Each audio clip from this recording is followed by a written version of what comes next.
What's going on, Badger fans? The schedule dropped. The football future schedule is equally amazing and terrifying. Let's talk about it. You are Locked On Badgers, your daily podcast on the Wisconsin Badgers. Part of the Locked On Podcast Network, your team every day. What's going on, Badger fans? Welcome to Locked On Badgers, your team every day. Really do appreciate every single person tuning in. As always, we are joined by special people today. As much as we can have them on, Rajiv, Justin, the Bucky Report is here. It's a big day. The schedule has been released, and it is kind of terrifying and equally amazing, guys. Super terrifying, man. I'll tell you, but I love it. I mean, I just feel like this is.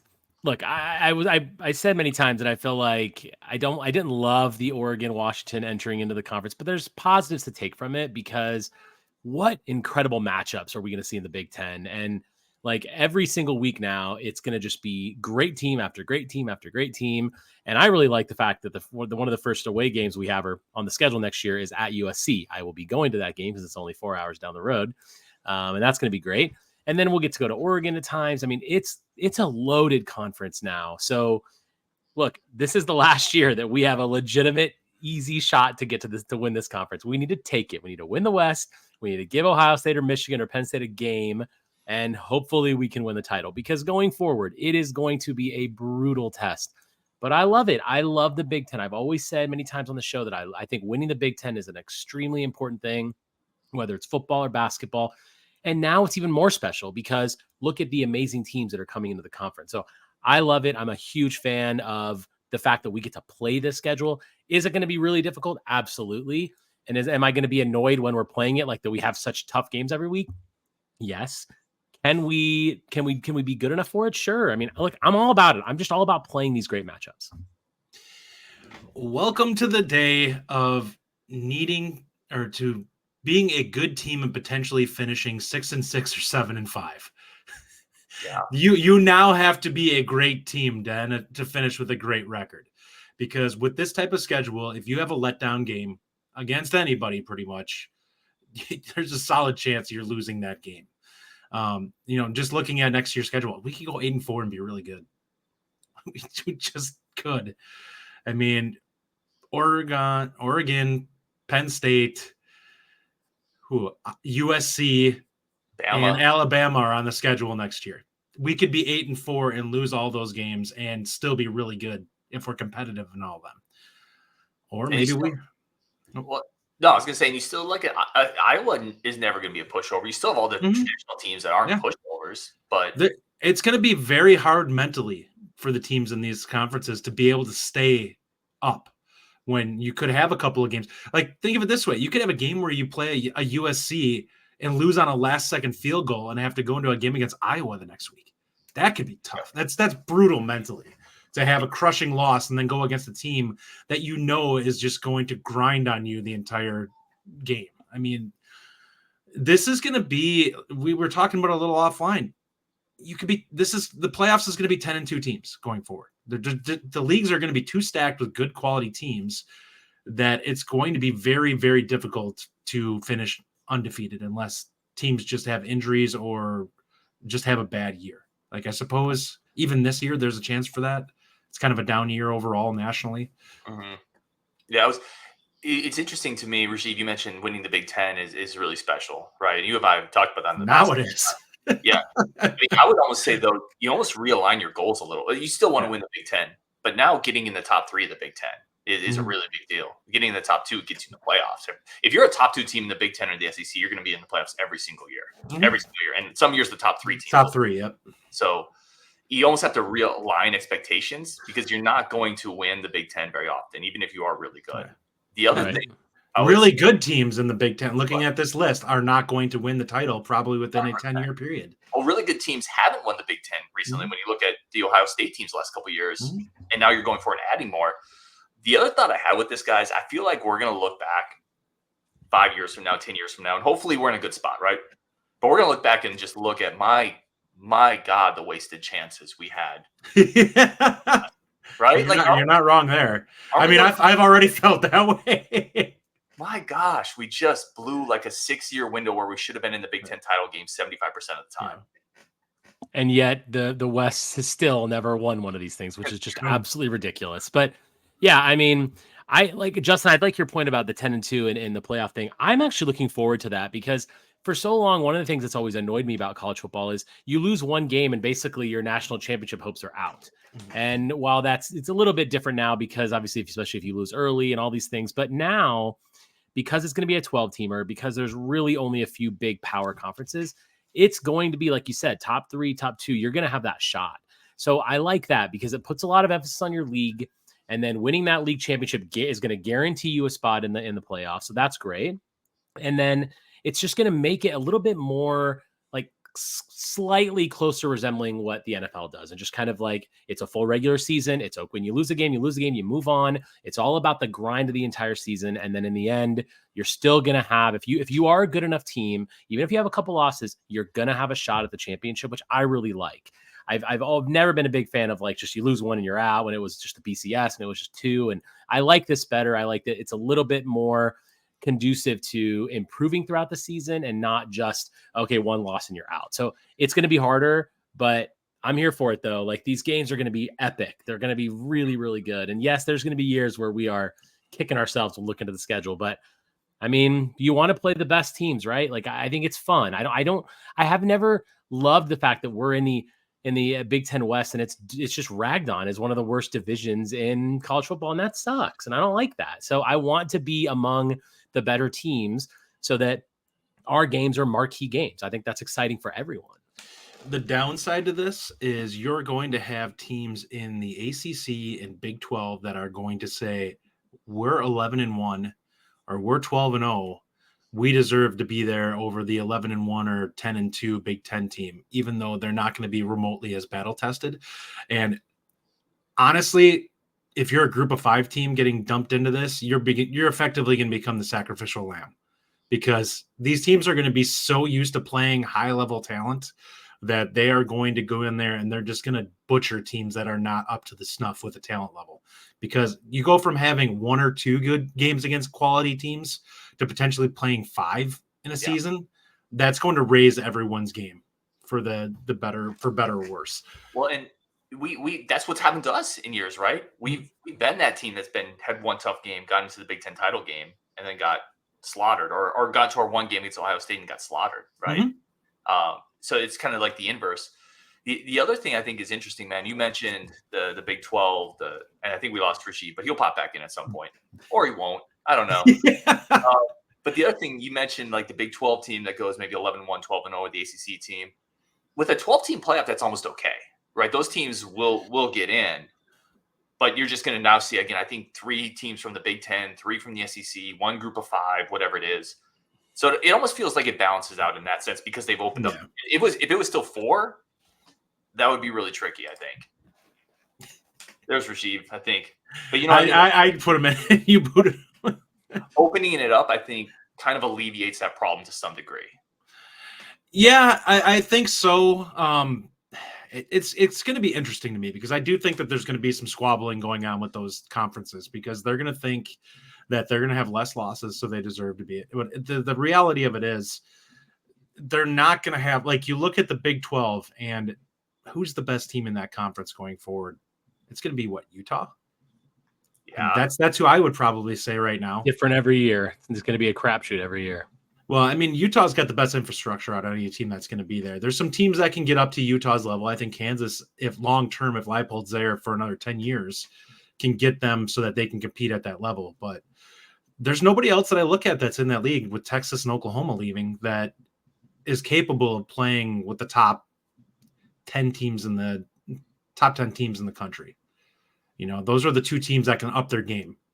Yeah, there's no blue bloods left in that conference. There's a bunch of solid teams, right? But there's no stars.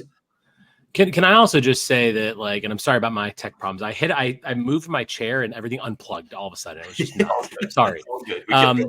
What I think is interesting is that the year, of course, that all this changes and that we have this 18-team conference and we're going to have all these difficult games is also the year that we happen to have Alabama and we start that game, that home and home series, which is great. I love that we did that. We have Notre Dame coming up in a couple years.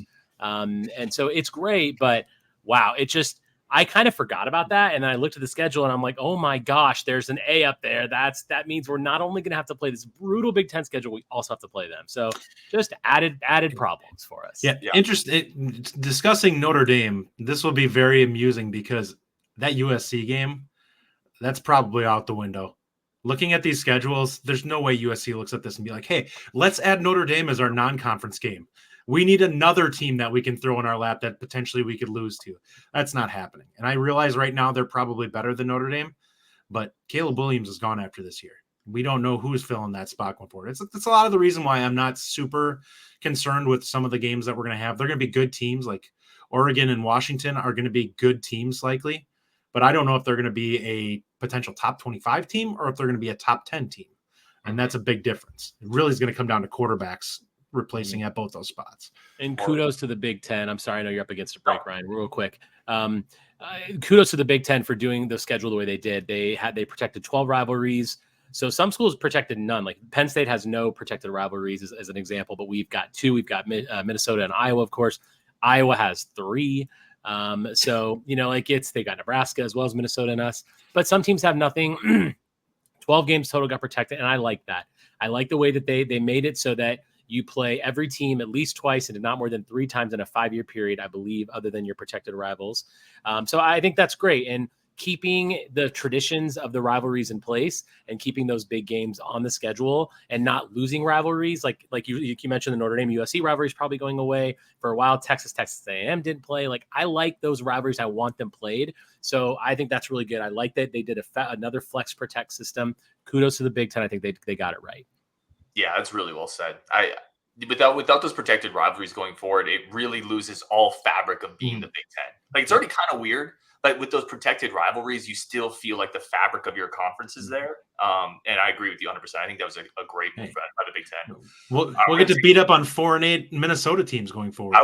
Listen, we will beat a 4-8 Minnesota team on the schedule every year. Listen, with what else is coming. We're going to take a quick break. We're going to come back. I want to talk with both these guys and just ask the question, is Wisconsin going to be good enough for this? And talk about which of these Pac-12 teams coming in is maybe going to face the biggest adjustment. We're going to talk about the next Locked On Badgers and get into Rutgers. But first, a quick break for friends of the show, new friends of the show over at LinkedIn. LinkedIn is a tremendous hiring platform.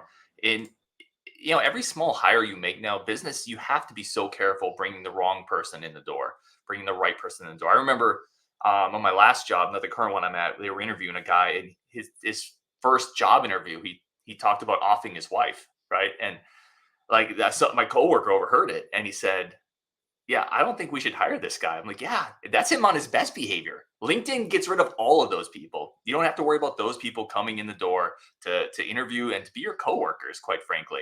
LinkedIn Jobs is the best place for all your new hires.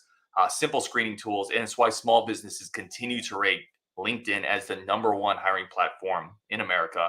Best place for hiring managers. LinkedIn Jobs helps you find the qualified candidates you want to talk to faster. Post your job for free at linkedin.com/lockedoncollege. That's linkedin.com/lockedoncollege. Post your job for free. Terms and conditions do apply. All right, let's bring Justin and Rajiv back in. Continue this talk. Guys, for a long time, we talked about the Big Ten West as being a necessary evil is the wrong term, but like a shortcut for Wisconsin. And the argument was made, it may not be fun, but it's an easy schedule. It's going to guarantee Wisconsin every year has a better chance than, a similar team in a different conference. There's a very good chance you guys both hit on this. If Wisconsin doesn't get better, and the roster right now is not good enough for the schedule coming up, I think we would. I don't want to speak for you guys. That's my opinion. There's a good chance Wisconsin doesn't get better. We start being 7-6, 6-6 type schedules, and then people aren't going to like the tough schedule, right? Like, the games are great, but if you're not doing well, people are going to pine for the Big Ten West. Is that a likely scenario in your guys' opinion here, or is Fickell going to turn this thing around? All you have to know is 2 words: Luke Fickell. That's it.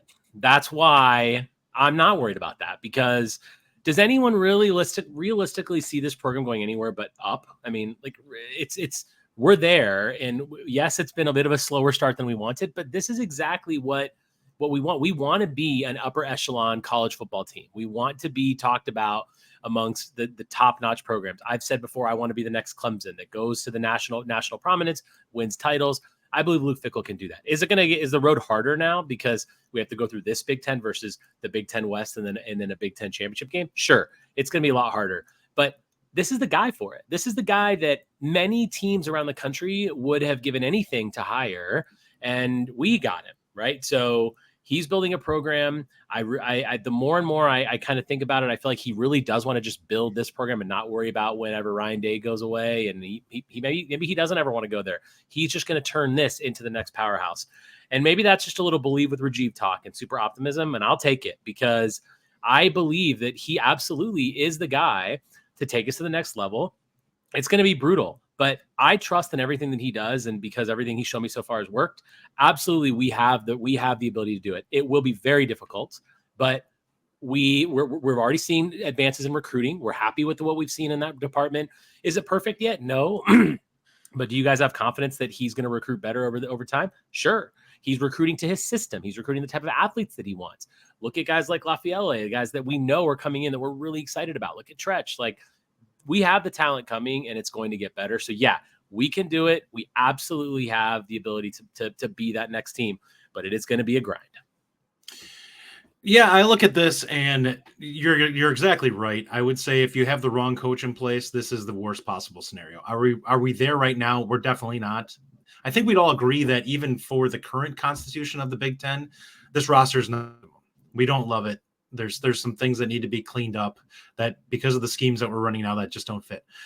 We have a couple of ace cards that I look at with this. One of them is a fellow by the name of Phil Longo, who is an amazing quarterback recruiter and developer, which is something that even a lot of these other top teams struggle with. Like Penn State, a lot looks like he's pretty good, but more times than not, they tend to kind of stink at quarterback. Like they're pretty mediocre. Oregon, when they hit, is very good. When they're not, they're kind of meh. Same with Washington. So some of these really good teams, like it's not set in stone. There's going to be a lot of upheaval at the top of this league. The teams that we could probably look at that are probably going to be able to consistently recruit to the level that's required to stay at the top for the most part are probably Michigan, Ohio State, and USC. Those are the schools that are going to be able to consistently pull in high-level quality talent where you'll be shocked if they're not finishing in the top 5 in the Big Ten. And that's because they're going to get blue-chip quarterbacks every time they want one. Mm-hmm. Something that's interesting, because I mostly agree with both of you on this. Something that's interesting to me when people talk about how difficult this is going to be for Wisconsin. We get hyper-focused on Wisconsin, obviously, right? But Wisconsin has had an easier schedule and hasn't won the Big Ten either. So someone's going to say, well, it's going to give you hard. I want to say, well, it hasn't been working the way it is anyway. I would rather face a tougher schedule and not win the Big Ten than face a lesser schedule and not win the Big Ten. At least this way we know. Well, and you'll have wins that you are happy about, like excited. Right. Like we're beating a Rutgers team or, busting up Purdue like we did 3 touchdowns a couple weeks back. It's like, okay, yeah, I'm happy we won. But if that was Oregon or Washington, we'd be talking about like, that's awesome. That's a big win for us. That's a resume builder taking that team down. Even Iowa and Minnesota don't really move the needle with that. Well, they do for me. Yeah. Well, I want them in terms of like just hating those teams. Yeah. But from a actual like how they move the needle, they don't move the needle for anybody outside of our fan base. That's fair. Oregon and Washington, those are victories that on the national landscape register because they're teams that are well thought of right now. I can tell you that if Paul Chryst was still our coach, the answer to my question this question would be far different. Like I would be shivering, just like shaking in my boots, thinking about what our record is going to be like over the next 5 years if he was our coach. And think about the difference that has made in our belief and our confidence in the program and what they're doing, what they're building. It's a whole different world out there. And my gosh, I am so glad that we've moved on from that era of Wisconsin football. Well, you imagine that era, right? It wasn't just the wins and losses. We talked about this. It was the way we looked against the really good teams. And can you imagine that 4 times a year playing USC, Michigan, Ohio State? Like, we just weren't competitive. And it was getting worse. Like, it was going downhill actively. So I 100% agree on that one. I also think it's interesting. People, again, talk a lot about Wisconsin. You think about I hate to say it, but like think about the Indianas in the conference, or the Illinois, or the Purdue's, or the Northwesterns, or geez Louise, man, they aren't Trouble. gonna. Yep. They're not gonna have a chance in hell. No. They will find the years that, looking at the schedule, they're like, oh, this is the year we don't play Michigan, Ohio State, and USC. This might be our chance. We to might make a get bowl 7 game, and 5. right? Yeah, and that's really what it's going to be about. And listen, there are teams in the SEC, obviously, which has proven to be a very good league over the years. That there's teams in that league that just never get out of the basement ever, because look at who they have to play every year. That's basically what we're going to become. We're going to take a quick break. Come back. We're talking Rutgers. We're talking what's more likely, a Wisconsin blowout win or a Rutgers win, period. Plus, who's a key player that you're trying to figure out. We'll do score predictions. But first, today, I'm going to keep these guys on the show for this one because I want to see which futures bet they are on board with me on here. Today's sponsor of the show is FanDuel. Guys, which of these 3 bets, honestly, do you guys like more? Super Bowl for the 49ers futures, Braves World Series, Suns Finals. Braves. It's not close. I mean, none of them because they're all your teams. They're all great answers. Niners has a pretty good chance this year too, but I would say it's the Braves. You have too deep of a lineup to really worry about. I don't think the National League is all that it's cracked up to be this year. So you should walk to the World Series this year. I like it. Justin on winning with the Braves. Rajiv is on with everything. Suns going to the finals. Let's get it. Join if you want to make a little. Listen, you don't have to be fans of my teams to make money off my teams. This is what I confidently preach. Put a little Scrooge McDuck bank in the old coin box, right? Join my teams on their march to championship glory. FanDuel.com/lockedon. It's a great time to join. The app is safe, secure, super easy to use. And we have a great new offer for you. If you sign up, you get $200 in bonus bets when you bet $5 guaranteed. Visit FanDuel.com/lockedon to kick off the NFL season. Offer you don't want to miss. FanDuel, the official partner of the NFL. Guys, Rutgers. I know you don't shake your head at my futures bets, Steve. I can see you. You're on video. It's ridiculous. It's ridiculous. Oh man, I am in a good fan spot. I'll at least say this: none of my teams are terrible right now, which is you got to savor those moments when you get them. Yeah, I mean the Brewers effectively set themselves on fire for me the last 2 days. So the Cubs didn't even make the playoffs because they fell apart at the end. So there's that. But well, no, I saw some of each of those. Let's go Rutgers. I got accused of being a pretty big homer. I didn't put the comment in, or I forgot to put it, but he basically said, Ryan, you're talking about Wisconsin like they're the 2001 Miami team by thinking Wisconsin's going to handle Rutgers here. I actually have gotten more confident the more I've thought about this game, the more I've talked about it. But I'm curious where you guys are at. What's more likely? A Wisconsin blowout win, so by like 20 points, 17 points, or a Rutgers win, period? It's a Wisconsin blowout win, and it's not close. If you looked at the Michigan game and how that played out, they were effectively completely shut down after having a fluke touchdown where the guy kind of cut across the field and just caught a lane. You know,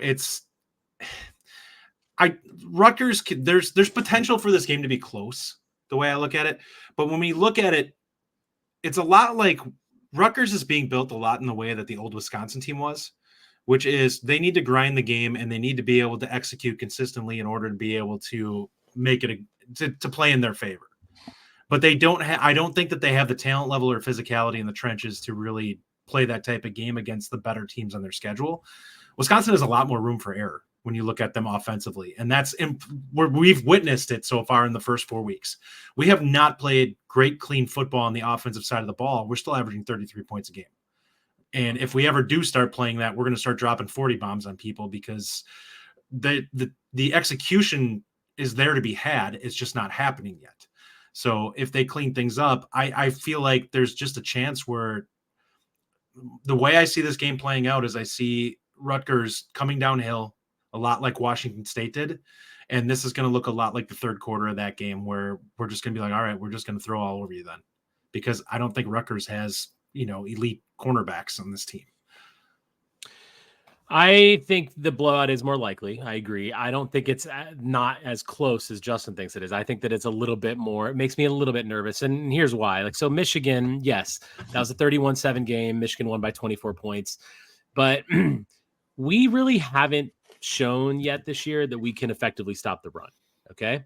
And this is what Rutgers does really well. They have a 2-to-1 rush to pass ratio, which is bananas. And that's obviously, they're going to run the ball a lot. And I know that Gavin Nesmith or Wismat. Yeah. I always forget that. That he's not the best quarterback, but he is a running threat. He's averaging 4.6 yards a carry. He can still get out of the pocket. And with the tackling issues we've had and the defensive issues running the ball, I think there is still something to be said for the fact that, we have to be able to stop them. Now, yes, there was a fluke touchdown against Michigan, but Michigan's defense, I rewatched some of that game. Michigan's defense got a lot of penetration on the interior of their line, and they stuffed a lot of Rutgers runs, and they killed a lot of those drives. And Rutgers had a lot of penalties too, which killed some drives. So I'm not saying we can't stuff the run, but I have a little more confidence that Michigan's going to do that rather than us because we haven't shown it. And I know that, yes, our inside linebackers are better between the tackles, and we should have a game like that, but they've missed the gaps. They've overrun some plays. So I'm thinking that Rutgers is still going to run the ball on us. So yes, I think it's more likely that we have a blowout because I don't really think that they're going to be able to stop Mordecai and the receivers. And I think that it's a coming out party for our passing game. It should be, and I need it to be, and I want it to be. And Justin and I talked about that on the Bucky Report about how we want to see what the offense has. Like, show us what you're made of, right? Let's see the passing game. But I think they're going to score some points, and we need to show that we can stop the run, and we need to do that early. So first things I'm looking at is, can they control the clock? What is the time of possession? Like, what's that looking like? Are they keeping our offense off the field? And if they're constantly getting 4 or 5 yards of carry, then it's going to be a longer day than we want it to be. I still think we're going to win. I think we're absolutely going to win handily, but we need to really shut down the run. Otherwise, we're going to have some struggles. I don't think that it's a lock that we're going to blow them out by any means. I think that they're capable of shortening the game and making it an awkward game for us. But I just think that the odds are better of that than it is that Rutgers is going to actually beat us, because I just don't. They're too one-dimensional. Like, yeah, I did kind of. We're more talented. I did kind of put you guys in a spot where you had to pick blowout or loss. I agree with you guys as well, and probably going to get more Homer hate mail. Maybe that's a good one, Homer hate mail. But the thing is, I don't even think Gavin Wims at watching. I think this is the worst quarterback we played all year. Mm-hmm. I truly do. Sure. I think he's worst passer by far. Yeah. Worst passer by far. But even from a running standpoint, he doesn't scare me. Like Rajiv, you're right. He's an athletic player, mm-hmm.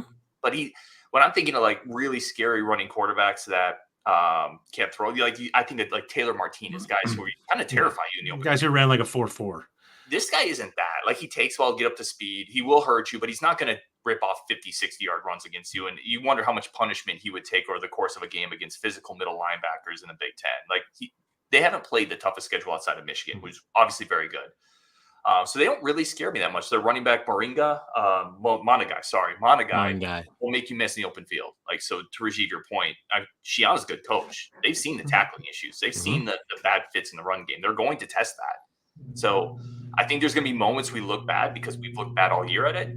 But I think we're going to be better just because we don't have to worry nearly as much about the passing game. And I think because of that, we're going to stack the box and make it really hard on them. I hope the middle linebackers have a good game. And I think that's a really important piece. And we'll know early on. I mean, if we start seeing them get 5 or 6 yards of carry, that's going to be trouble. And we'll still win, but it's, I really want to see stuffed runs. I want to see Paez and the D linemen really get some penetration and our linebackers just take over and stop them and really own the game, because if we can impose our will that direction, it'll be a much easier day for us. Give me a score prediction on our way out, a score prediction and one player that you think is a surprise player in this game. All right, I'll go first. I'm going to stick by the same one that Adam Bucky report, which is 34-17. I think that we're comfortable.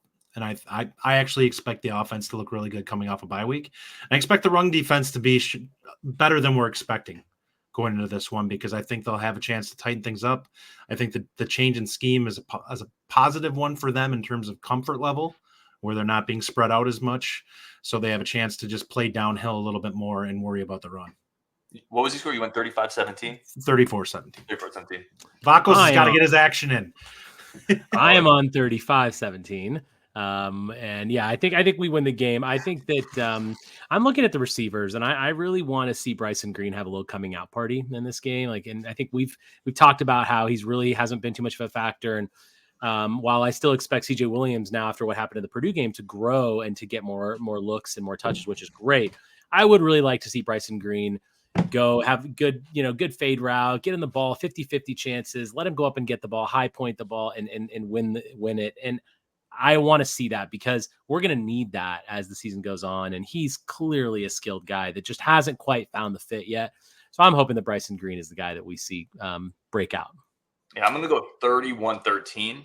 I think Rutgers is going to run clock, even when they're not successful, which may make it a little harder to get a few more possessions and score the ball. But I don't think they're going to have much success offensively. So I'm going 31-10, 31-13. I think that's a good one.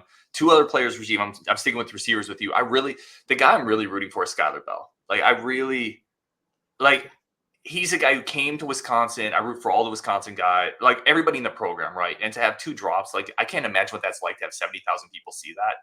I'm really just rooting for him to have a nice game, catch a deep ball.